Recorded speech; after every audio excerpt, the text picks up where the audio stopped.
दिबा पाटील यांचं नाव विमानतळाला द्यावे म्हणून आज आपल्या प्रकल्पाचं महिला उपोषण करत आहेत. त्यांची तब्येती खालवलेली. आपण या सगळ्या गोष्टीकडे कशा प्रकारे जोरात बोला. आज या ठिकाणी नवी मुंबई विमानतळाला लोकनेते दिबा पाटील साहेबांचं नाव लागो याकरिता आपल्या भगिनी रश्मिताताई पोपेटा या उपोषणाला गेल्या 3 दिवसापासून बसलेल्या आहेत. खर तर मागच्या अनेक वर्षांपासून दिबा पाटील साहेबांच्या नावाच्या अनेक आंदोलनं झाले, वेगवेगळ्या नेत्यांची झाली. हा नादाम प्रशासनाला का जाग येत नाही हा प्रश्न माझा प्रशासनाला विचारायचा आहे.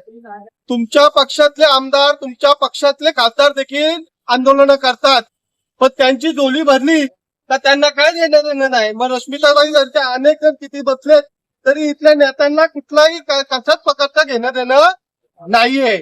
ह्या नादान प्रशासनाला मला एकच सांगायचं आहे की ही भूमी रायगड भूमी छत्रपती शिवरायांची आहे, दिबा पाटील साहेबांची आहे.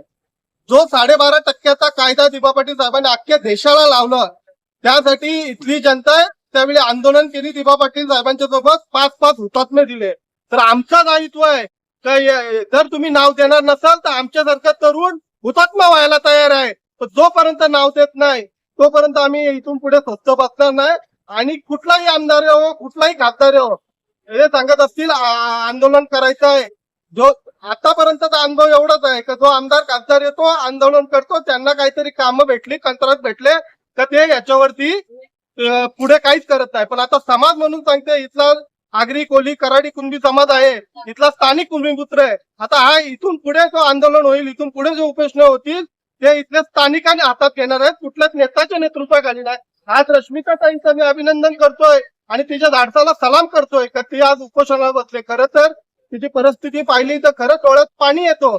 पण इथल्या कुठल्याच कायदा सुव्यवस्थाचं कुठल्याच प्रशासनाला अजून देखील जाग येत नाही. का तुम्ही पूर्वीचे 5 हुतात्मे झाले तर अजून तुम्ही हुतात्म्यांची वाट बघताय का? हा प्रश्न या निमित्तानं मी प्रशासनाला विचारू. बाई पाहायला गेलं तर ते आंदोलन करतायत. त्यांची आम्ही बाईट घेतलं. त्यांनी सांगितलेलं होतं की राजकारण करण्यापेक्षा दिबा पाटलांचं नाव कशा प्रकारे लागेल याकडे भूमिका लक्षात आली. राजकारण करू नका, पक्षपात करू नका, दिबा पाटलांचं नाव लागेल याकडे लक्ष दिलं पाहिजे. आपण याकडे गोष्टीकडे कशा प्रकारे? मी एक पक्षाचा कार्यकर्ता आहे, पण मी पक्ष बाजूला ठेवून समाज म्हणून या ताईला पाठिंबा द्यायला आलोय. दिबा पाटलांचं नाव लागावं ही मनापासूनची इच्छा आहे. प्रत्येक वेगवेगळ्या पक्षाच्या नेत्याने आंदोलन केलं, मी त्यावेळी पक्ष आणला नाही. मी त्या आंदोलनात सगळ्या आंदोलनामध्ये मी सहभागी होतो. आताच एक आमच्या डीबी म्हात्रे साहेबांनी सांगितले की मनोहर पारेकरांचं नाव विमान उडण्याच्या आधी दिलं, मग आपल्या दिबा पाटील साहेबांचे नाव आताच काल परवा एक मी बाईट ऐकली. एक आनंदाची बाब अशी आहे का दिबा पाटील साहेबांचंच नाव फक्त केलेलं आहे. अरे ही काय टोळवटोळीची उत्तर आहेत तुमची? दिबा पाटील साहेबांचं नाव गेलेलं, मग मनोहर पारेकरांचं आधी जातोय.